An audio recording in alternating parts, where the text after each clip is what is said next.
नमस्कार दोस्तों, मैं राजेश स्वागत करता हूं आज की वीडियो में UP TGT PGT Hindi class में। दोस्तों, पीजीटी सॉल्व पेपर सन 2016 का आज की वीडियो में सॉल्व पेपर सॉल्व करेंगे हम लोग आर के परीक्षा गुरु यूट्यूब चैनल पर। मित्रों, प्रश्नों को एक एक करके देखेंगे और अच्छे से देखेंगे और वीडियो अधिक लंबी ना हो इसलिए हम सारे विकल्पों में से सिर्फ सही विकल्प को चयन करेंगे।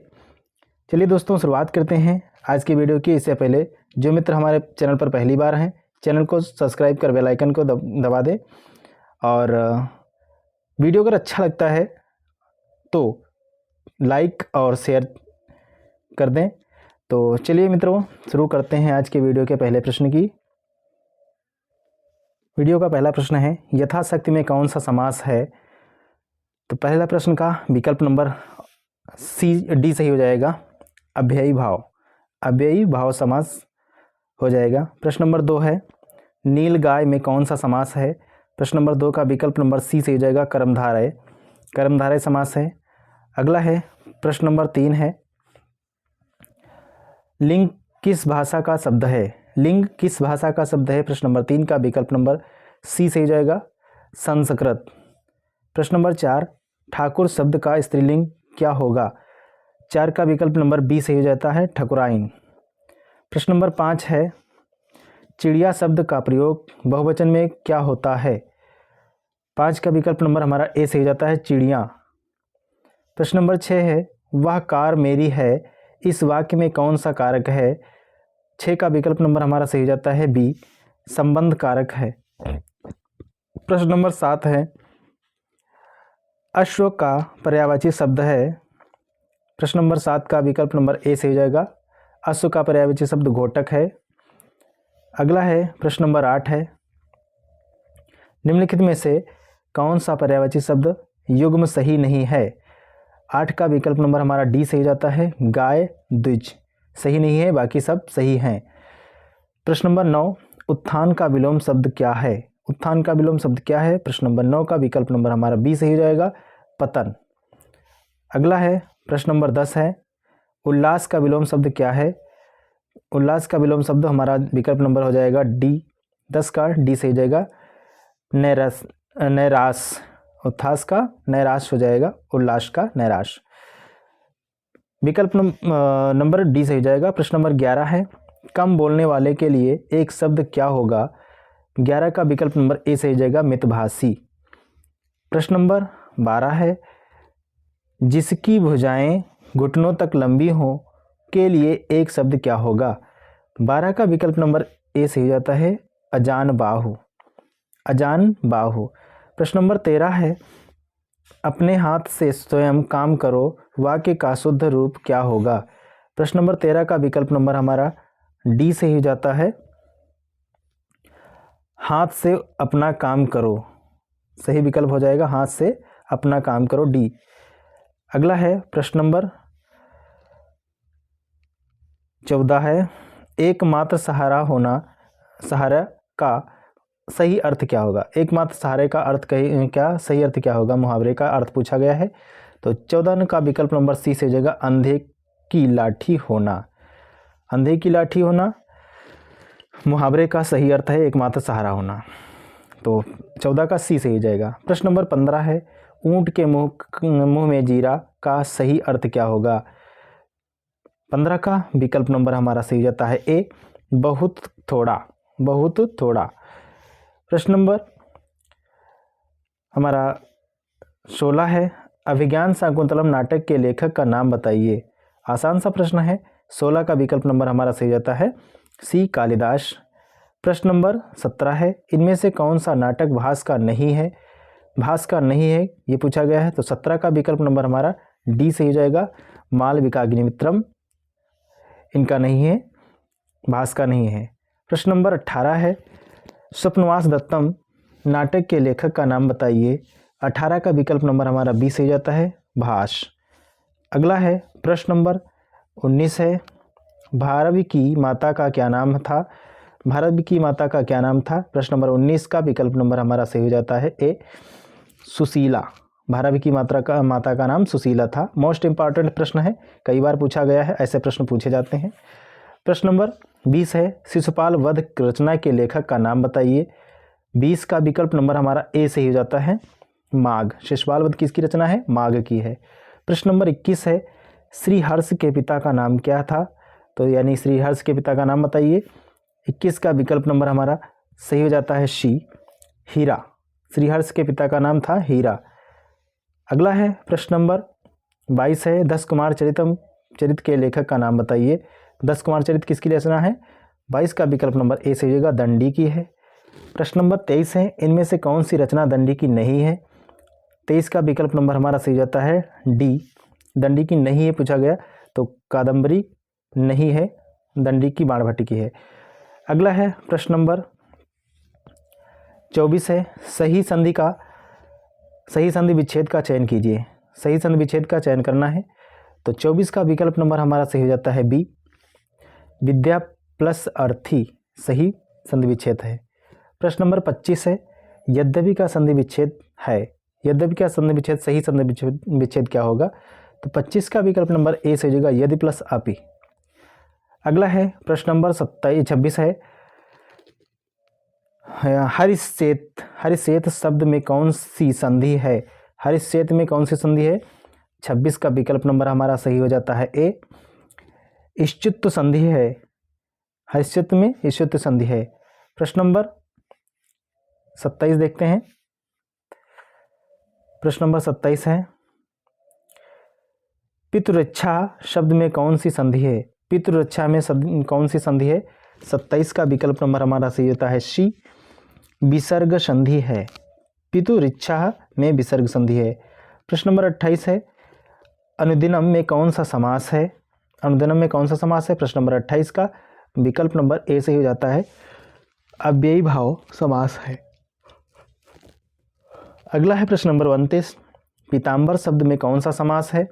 29 का विकल्प नंबर डी सही हो जाता है, पीताम्बर का डी बहुब्रीहि समास है। पीताम्बर में बहुब्रीहि समास। प्रश्न नंबर 30 है, नमः शिवाय शब्द में कौन सी विभक्ति है? नमः शिवाय शब्द में कौन सी विभक्ति है? प्रश्न नंबर 30 का विकल्प नंबर ए सही हो जाता है, चतुर्थी विभक्ति है। प्रश्न नंबर 31 है, भिक्षुक पादेन खंजः अस्ति में कौन सी विभक्ति है? प्रश्न नंबर 31 का विकल्प नंबर सी से हो जाता है, तृतीया विभक्ति। प्रश्न नंबर 32 है, करणीय शब्द में कौन सा प्रत्यय है? करणीय शब्द में कौन सा प्रत्यय है? प्रश्न नंबर 32 का विकल्प नंबर हमारा सही हो जाता है शी, अनियर प्रत्यय। प्रश्न नंबर 33 है,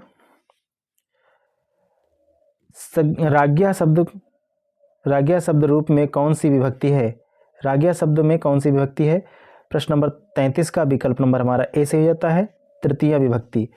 प्रश्न नंबर 34 है, गमिष्यति धातु रूप में कौन सा काल है? गमिष्यति धातु रूप में कौन सा काल है? 34 का विकल्प नंबर हमारा सी से हो जाता है, भविष्यत काल। प्रश्न नंबर 35 है, विद्यालयम निकषः जलाशयः अस्ति का सही अर्थ है। प्रश्न नंबर 35 का हमारा विकल्प नंबर सही हो जाता है बी, विद्यालय के समीप जलाशय है। अगला है प्रश्न नंबर 36 है, प्रेम सागर किसकी रचना है? प्रेम सागर किसकी रचना है? 36 का विकल्प नंबर बी सही हो जाता है, प्रेम सागर लल्लूलाल की रचना है। प्रश्न नंबर 37 है, इनमें से कौन कलकत्ता के फोर्ट विलियम कॉलेज से संबद्ध थे? इनमें से कौन कलकत्ता के फोर्ट विलियम कॉलेज से संबद्ध है? क्षमा कीजिएगा दोस्तों। प्रश्न नंबर 37 है, देखते हैं एक बार फिर, इनमें से कौन कलकत्ता के फोर्ट विलियम कॉलेज से संबद्ध है? तो 37 का विकल्प नंबर ए से हो जाता है, लल्लूलाल। प्रश्न नंबर 37 का ए। प्रश्न नंबर 38 है, पौमचरिक किसकी रचना है? यहाँ पर गलत प्रिंट हुआ है, पौमचरिक किसकी रचना है? 38 का विकल्प नंबर हमारा सी से हो जाता है, स्वयंभू की है। प्रश्न नंबर 39 है, निम्नलिखित में कौन सा नाम आदिकाल का नहीं है? निम्नलिखित में से कौन सा नाम आदिकाल का नहीं है? 39 का विकल्प नंबर हमारा बी सही हो जाता है, गद्यकाल। आदिकाल नहीं है, अगला है प्रश्न नंबर 40, इनमें से कौन सा कवि आदिकाल का नहीं है? तो कौन सा कवि आदिकाल का नहीं है? 40 का विकल्प नंबर सी सही होता है। नाभादास भक्तिकाल के हैं, आदिकाल के नहीं हैं। प्रश्न नंबर 41 है, हिंदी का प्रथम महाकाव्य किस रचना को माना जाता है?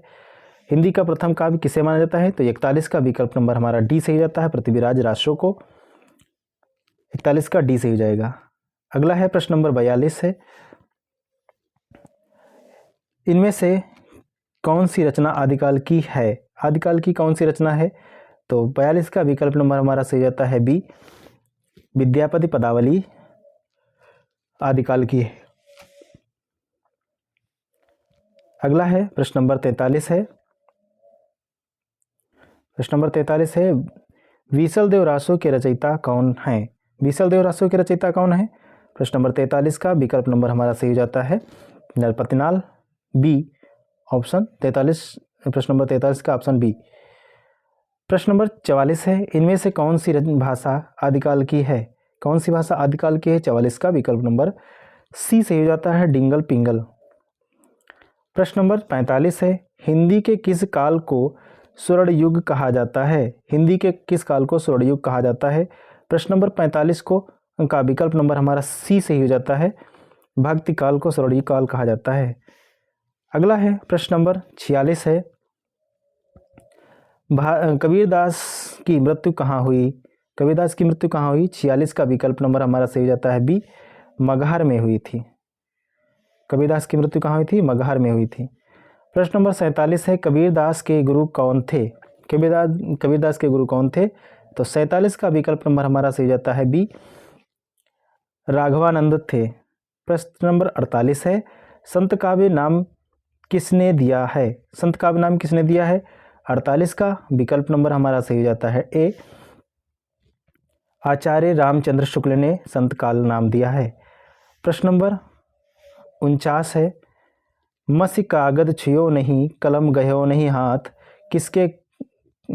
किसके शिष्य में कहा गया है? किसके विषय में कहा गया है? सॉरी, किसके विषय में कहा गया है? तो प्रश्न नंबर 49 का विकल्प नंबर हमारा सही होता है सी, 49 का सी, कबीरदास के विषय में कहा गया है। प्रश्न नंबर 50 है, अजगर करे न चाकरी, पंछी करे न काम, किसने कहा है? प्रश्न नंबर 50 का विकल्प नंबर हमारा सही जाता है डी, मलुकदास।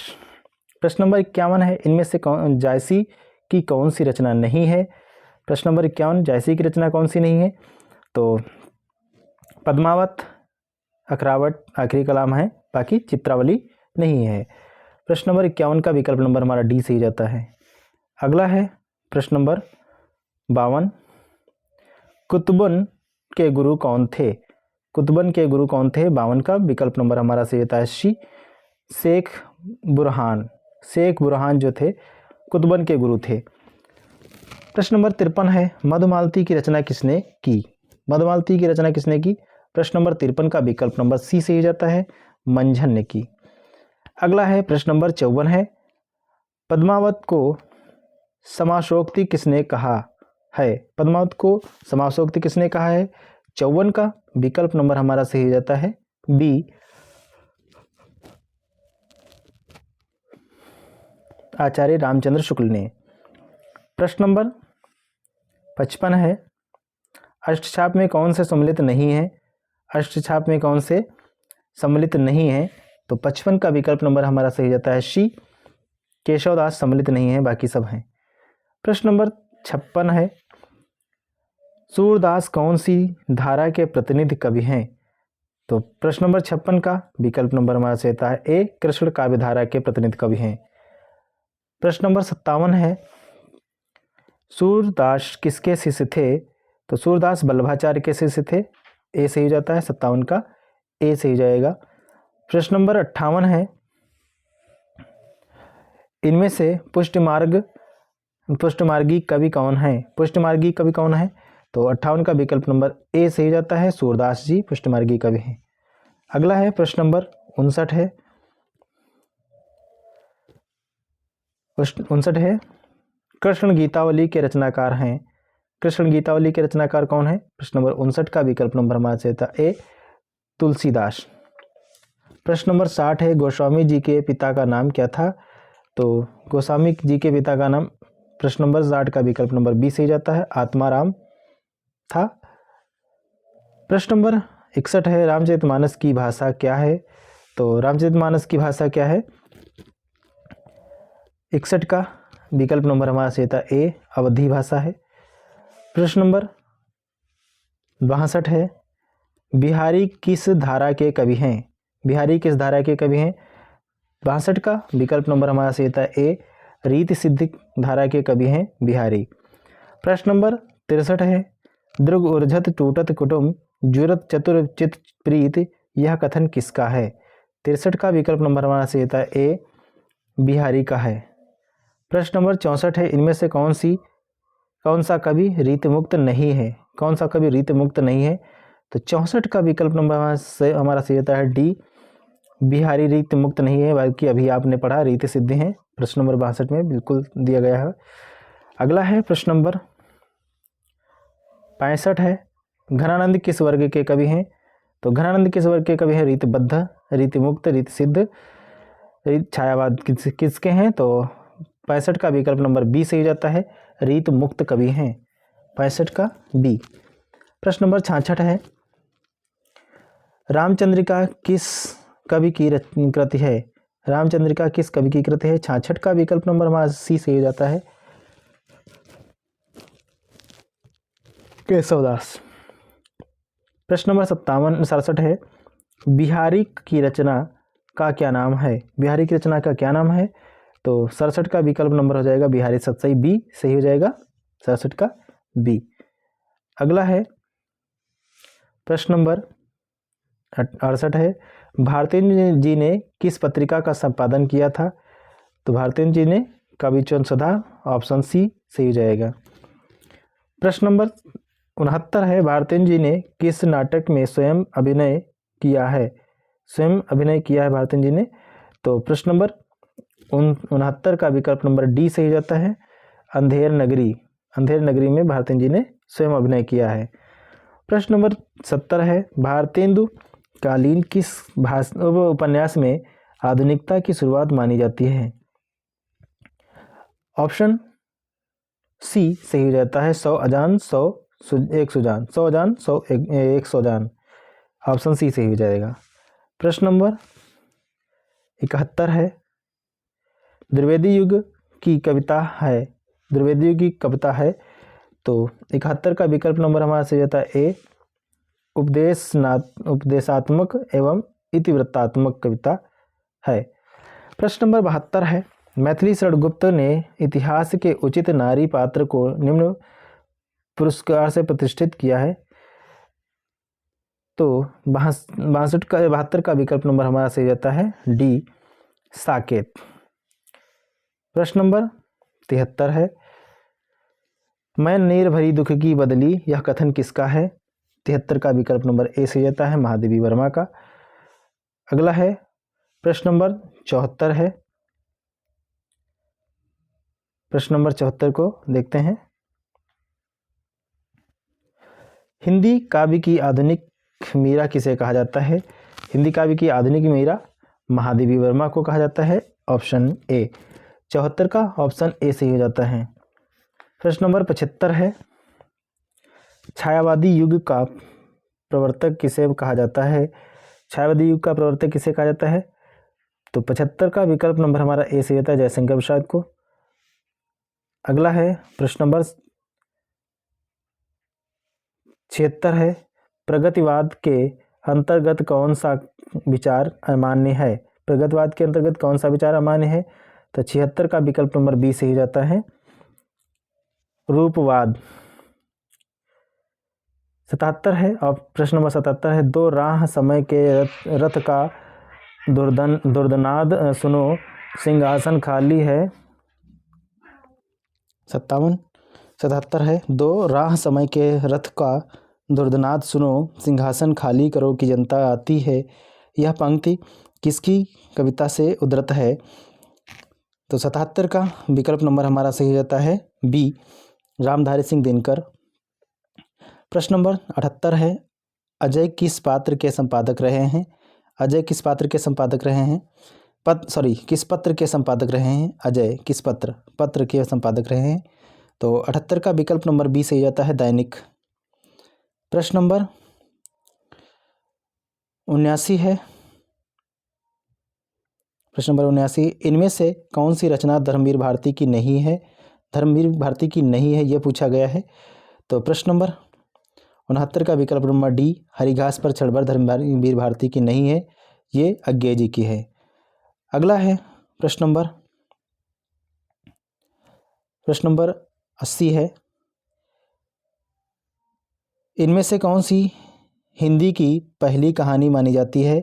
इनमें से कौन सी हिंदी की पहली कहानी मानी जाती है? तो 80 का विकल्प नंबर हमारा ए सही जाता है, इंदुमती। प्रश्न नंबर 81 है। प्रश्न नंबर 81 है, हार की जीत कहानी के लेखक हैं? 81 का विकल्प नंबर हमारा सी सही जाता है, सुदर्शन। प्रश्न नंबर 82 है, इनमें से कौन सा नाटक भारतेंद्र जी का नहीं है? 82 का विकल्प नंबर हमारा सही जाता है डी, रणधीर प्रेम मोहिनी भारतेंद्र जी का नहीं है। प्रश्न नंबर 83 है, आलोक पर्व निबंध के रचनाकार हैं? आलोक पर्व निबंध के रचनाकार कौन है? 83 का विकल्प नंबर बी सही जाता है, हजारी प्रसाद द्विवेदी। प्रश्न नंबर 84 है, आवारा मसीहा किस विधा की रचना है? प्रश्न नंबर 84 का विकल्प नंबर सी सही जाता है, जीवनी विधा की रचना है। प्रश्न नंबर 85 है, इनमें से कौन सा लेखक जीवनी लेखक नहीं है? इनमें से कौन सा लेखक जीवनी लेखक नहीं है? प्रश्न नंबर 85 का विकल्प नंबर बी सही जाता है, अज्ञेय। अगला है प्रश्न नंबर 86 है, प्रेमचंद का कौन सा उपन्यास गांधीवाद से प्रभावित है? प्रेमचंद का कौन सा उपन्यास गांधीवाद से प्रभावित है? प्रश्न नंबर 86 का विकल्प नंबर सी सही जाता है, रंगभूमि।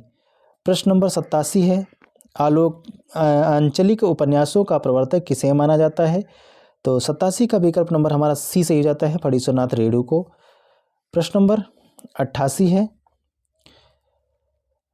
है, हिंदी साहित्य के पहले रिपोर्टाज लेखक होने का श्रेय प्राप्त है? 88 का विकल्प नंबर सी सही जाता है, पहले रिपोर्टाज होने का लेखक जो श्रेय किसको प्राप्त है? शिवदान सिंह चौहान को। लक्ष्मीपुरा इनका जो है पहला रिपोर्टाज है। अगला है प्रश्न नंबर 89, विवेकी राय द्वारा रचित कृति बाढ़ बाढ़ बाढ़ हिंदी साहित्य की किस विधा की प्रसिद्ध रचना है? बाढ़ बाढ़ बाढ़ विवेकी राय की किस विधा की रचना है? 89 का विकल्प नंबर डी सही जाता है, रिपोर्टाज विधा की रचना है। 89 का डी, रिपोर्टाज। प्रश्न नंबर 90 है, हमारी यात्रा के यात्रा वृत्तकार हैं? हमारी यात्रा के यात्रा वृत्तकार कौन है? तो 90 का विकल्प नंबर हमारा सही जाता है डी, यशपाल हैं। अगला है प्रश्न नंबर 91 है, अमिट रेखाएं के संस्मरणत रेखा चित्रकार हैं?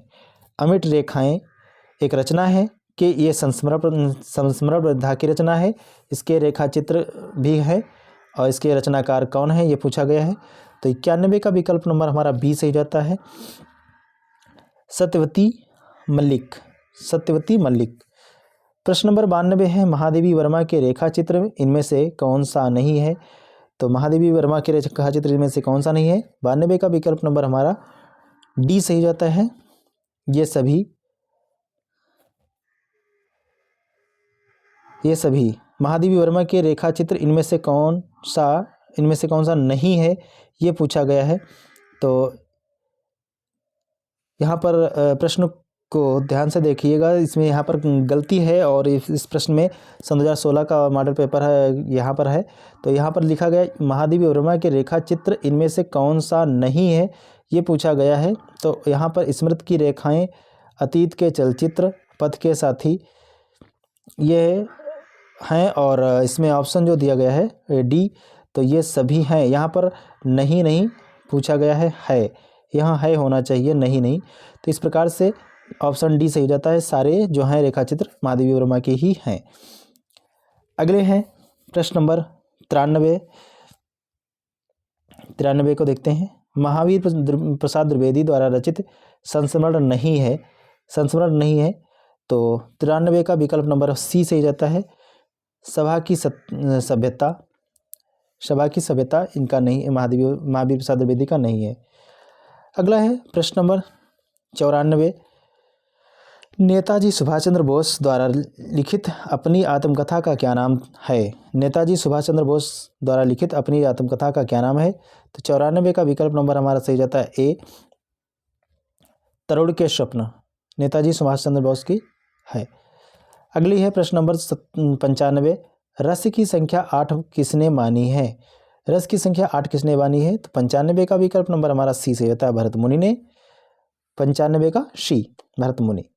अगला है प्रश्न नंबर 96 है, संचारी भावों की संख्या कितनी होती है? संचारी भाव की संख्या कितनी होती है? 96 का विकल्प नंबर सी से जाता है, 33। प्रश्न नंबर 97, वीर रस प्रधान रचना में कौन सा गुण प्रधान होता है? वीर रस रचना प्रधान में कौन सा गुण प्रधान होता है? प्रश्न एक बार फिर 97, वीर रस प्रधान रचना में कौन सा गुण प्रधान होता है? 97 का विकल्प नंबर ए, ओज। प्रश्न नंबर 98 है, राम को रूप निहारत जानकी कंकन के नग की परछाई उपयुक्त पंक्ति में कौन सा रस है? तो 98 का विकल्प नंबर डी से जाता है, श्रृंगार रस है। प्रश्न नंबर 99 है, विंध्य के वासी उदासी तपोव्रत धारी महाबिनु नार दुखारे उपयुक्त पंक्ति में कौन सा रस है? 99 का विकल्प नंबर सी सही हो जाता है, हास्य रस। प्रश्न नंबर 100 है, चौपाई छंद में कितनी मात्राएं होती हैं? चौपाई छंद में कितनी मात्राएं होती हैं? तो 100 का विकल्प नंबर सी सही हो जाता है, 16 मात्राएं होती हैं। प्रश्न नंबर 101 है, यानी 101 है, दोहा छंद का विपरीत कौन सा छंद होता है? दोहा छंद का विपरीत कौन सा होता है? तो 101 का विकल्प नंबर हमारा ए सही जाता है, सोरठा। अगला है प्रश्न नंबर 102। प्रश्न नंबर 102, जहां वर्णों की आवृत्ति बार बार होती है उसमें कौन सा अलंकार होता है? प्रश्न नंबर 102 का विकल्प नंबर सी सही जाता है, अनुप्रास अलंकार। प्रश्न नंबर 103 है, दृग ऊर्जत टूटत कुटुम जुरत चतुरचित प्रीत में कौन सा अलंकार है? 103 का विकल्प नंबर बी सही जाता है, असंगत अलंकार है, असंगत अलंकार। अगला है प्रश्न नंबर 104 है, जहां शब्द प्रत्यक्ष अर्थ का त्याग कर किसी और अर्थ की प्रतीत कराए जो उसके प्रत्यक्ष अर्थ की अपेक्षा अधिक चमत्कारपूर्ण हो, काव्य शास्त्र के अनुसार यह किसका लक्षण है? तो यहाँ पर किसका लक्षण है? 104 का विकल्प नंबर सी से हो जाता है, ध्वनि का लक्षण है। अगर ध्वनि में समझ नहीं आती तो वो अपना प्रत्यक्ष अर्थ जो है त्याग करके कोई अलग ही अर्थ समझाएगा। प्रश्न नंबर 105 है, अभिधा उत्तम काव्य है, मध्य लक्षणाहीन और अधम व्यंजना रस विरस उल्टी कहत नवीन, शब्द शक्ति के विषय में निम्नलिखित कथन किसका है? 105 का विकल्प नंबर सी से हो जाता है, देवी कवि की। प्रश्न नंबर 106 है, को घटिए वृषभानुजा वे हलधर के वीर में कौन सी व्यंजना है?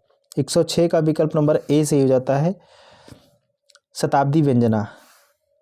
प्रश्न नंबर 107 है, प्रश्न नंबर 107 है, किस शब्द शक्ति की प्रतीत सबसे पहले हुआ करती है? किस शब्द शक्ति की प्रतीत सबसे पहले हुआ करती है? तो 107 का विकल्प नंबर सी से हो जाता है, अभिधा। प्रश्न नंबर 108 है, हिंदी भाषा की उत्पत्ति हुई है, 108 का विकल्प नंबर सी से हो जाता है, सौरसेनी अपभ्रंश। प्रश्न नंबर 109 है, अपभ्रंश के प्रथम कवि कौन थे? अपभ्रंश के प्रथम कवि कौन थे? 109 का विकल्प नंबर बी सही जाता है स्वयंभू। प्रश्न नंबर 110 है, देवनागरी लिपि में स्वर वर्णों की संख्या है। देवनागरी लिपि में स्वर वर्णों की संख्या कितनी है?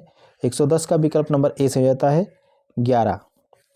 प्रश्न नंबर 111 है, इनमें से पश्चिमी हिंदी की बोली कौन सी नहीं है? तो पश्चिमी हिंदी की बोली कौन सी नहीं है? तो यहाँ पर बघेली नहीं है। प्रश्न नंबर 111 का विकल्प नंबर बी सही हो जाता है। प्रश्न नंबर 112 है, इनमें से कौन सी राजस्थानी की बोली नहीं है? राजस्थानी की बोली कौन सी नहीं है? तो बुंदेली नहीं है, बी, ऑप्शन बी सही हो जाता है बुंदेली। प्रश्न नंबर 113 है, 113, किसी सीमित क्षेत्र में बोली जाने वाली स्थानीय भाषा को कहते हैं। 113 का विकल्प नंबर सी सही जाता है बोली। प्रश्न नंबर 114 है, पूर्वी हिंदी का विकास इनमें से किस अपभ्रंश से हुआ है? पूर्वी हिंदी का विकास इनमें से किस अपभ्रंश से हुआ है? 114 का विकल्प नंबर बी सही हो जाता है अर्धमागधी अपभ्रंश से। प्रश्न नंबर 115 है, अपभ्रंश काव्य का सुप्रसिद्ध छंद कौन सा है? अपभ्रंश काव्य का सुप्रसिद्ध छंद कौन सा है? 115 का विकल्प नंबर डी सही हो जाता है दोहा। प्रश्न नंबर 116 है, 116 है, ध्वनि को काव्य की आत्मा मानकर ध्वनि संप्रदाय का प्रतिपादन किसने किया? ध्वनि को काव्य की आत्मा मानकर ध्वनि संप्रदाय का प्रतिपादन किसने किया? मोस्ट इंपॉर्टेंट प्रश्न है दोस्तों। तो 116 का विकल्प नंबर डी सही जाता है आनंदवर्धन।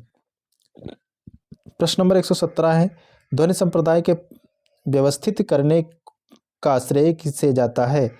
ध्वनि संप्रदाय को व्यवस्थित करने का श्रेय किसे जाता है? तो 117 का विकल्प नंबर सी सही जाता है अभिनव गुप्त को। प्रश्न नंबर 118 है, कन्नौजी हिंदी की किस उपभाषा की एक बोली है? कन्नौजी हिंदी की किस उपभाषा की एक बोली है? 118 का विकल्प नंबर हमारा बी सही हो जाता है पश्चिमी हिंदी। प्रश्न नंबर 119 है, इनमें से कौन सी ध्वनि अंतस्थ नहीं है? इनमें से कौन सी एक ध्वनि अंतस्थ नहीं है? 119 का बी सही हो जाता है बा। ऑप्शन बी सही जाएगा और बा सही जवाब है। प्रश्न नंबर 120 है, द ध्वनि का उच्चारण स्थान के आधार पर होता है। द को उच्चारण स्थान के आधार पर क्या कहते हैं? तो 120 का विकल्प नंबर बी सही हो जाता है दंत। प्रश्न नंबर 121 है, 121 है, खेती किस शब्द का तद्भव रूपांतरण है? खेती किस शब्द का तद्भव रूपांतरण है? 121 का विकल्प नंबर बी सही हो जाता है कृषि। प्रश्न नंबर 122 है, डंडा शब्द है। डंडा शब्द कैसा है? तो 122 का विकल्प नंबर बी सही होगा तद्भव।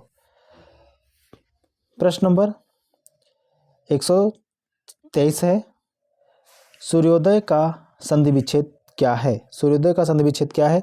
123 का विकल्प नंबर बी सही होगा सूर्य प्लस उदय। प्रश्न नंबर 124 है, किस संधि में स्वरों का परिवर्तन या र ला व में होता है? 124 का विकल्प नंबर हमारा डी सही जाता है यड़ संधि।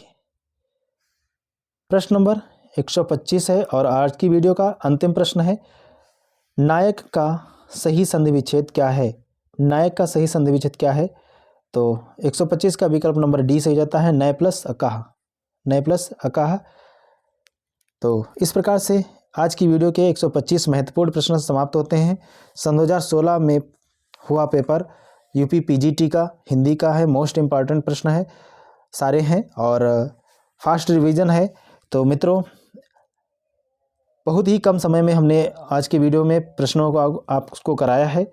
अगर वीडियो अच्छा लगा है, मेहनत अच्छी लगी है, तो वीडियो को लाइक और शेयर कर दें। चैनल को सब्सक्राइब नहीं किया तो आप सब्सक्राइब करें, बेल आइकन को प्रेस कर दें ताकि आने वाली अगली वीडियो प्रैक्टिस सेट आप सबको आसानी से प्राप्त हो सके। तो मिलते हैं अगले प्रैक्टिस सेट्स के साथ, तब तक के लिए नमस्कार, जय हिंद।